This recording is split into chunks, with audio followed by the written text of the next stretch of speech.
শুভ সকাল বন্ধুরা, আমি একটা নতুন ব্লগ নিয়ে আপনাদের কাছে চলে এসেছি। দেখুন সকালটা কি সুন্দর, মেঘলা ওয়েদার।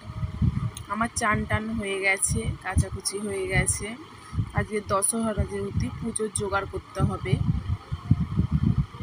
পুজোর জোগাড় করে নিয়েছি। মোটামুটি পুজোর জোগাড় হয়ে গেছে। বাউন মশাই এসে গেছে, বাউন মশাই চাঁদমালা পরিয়ে দিচ্ছে। উনি ওনার মতন ঠাকুরকে মালা টালা পরিয়ে দিচ্ছে, এবারে পুজো করবে। ধূপ জ্বালানো হয়ে গেছে। পাশের বাড়ির একটা কাকিমা, উনি জ্বালিয়ে দিচ্ছে, কারণ দেরি হয়ে গেছে, তো অনেক বেলা হয়ে গেছে, ওই জন্য তাড়াতাড়ি করে পুজো করছেন। আরও অনেক জায়গায় পুজো করতে যাওয়ার আছে। তোমাদের কার কার বাড়িতে পুজো হবে? আজকে সকলেরই বাড়িতে মোটামুটি, যাদের বাড়িতে মনসা ঠাকুর আছে, তো সবাইদের বাড়িতেই মোটামুটি পুজো হবে। আমাদের বাড়িতেও হচ্ছে।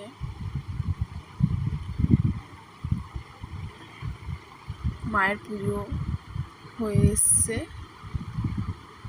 পুজো হয়ে গেলেই, তা অনেক বেলা হয়েছে, দাদাভাই এসে গেলেই খেতে দেব।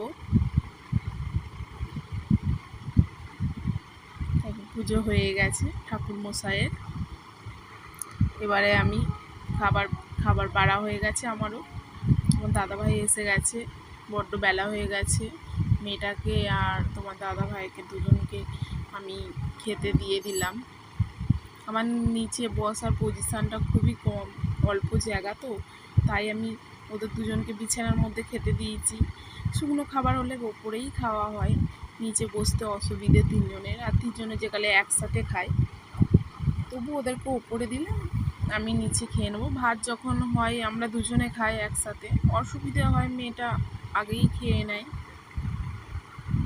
আমিও খেয়ে নিই। এবারে অনেক বেলা হয়েছে, তো তারই মধ্যে বাইরে দেখছি ঝমঝম করে বৃষ্টি এসে গেছে, তাই একটু বাইরে বেরিয়ে গেলাম। দেখো কত সুন্দর বৃষ্টি হচ্ছে, ঝমঝমিয়ে বৃষ্টি এসে গেছে। খাওয়া দাওয়া হয়ে গেছে, এবারে বাসন মাজবো। অনেকগুলো বাসন পড়ে গেছে, রান্নার বাসন। কলে জল আসে 4টের সময়, এখন 3:45 বাজে। কখনো কখনো জল পড়ে কল থেকে সরু হয়ে, পাইপে যেই জলটা থাকে না, তাই আজকে দেখি পড়ছে, ভাগ্যিস। তো আমি সব কাজ সেরে নিই। আজকের মতন আমি আমার ব্লগটা এখানেই শেষ করলাম। যদি ভালো লাগে আমার ব্লগ, আমার পাশে থাকবেন।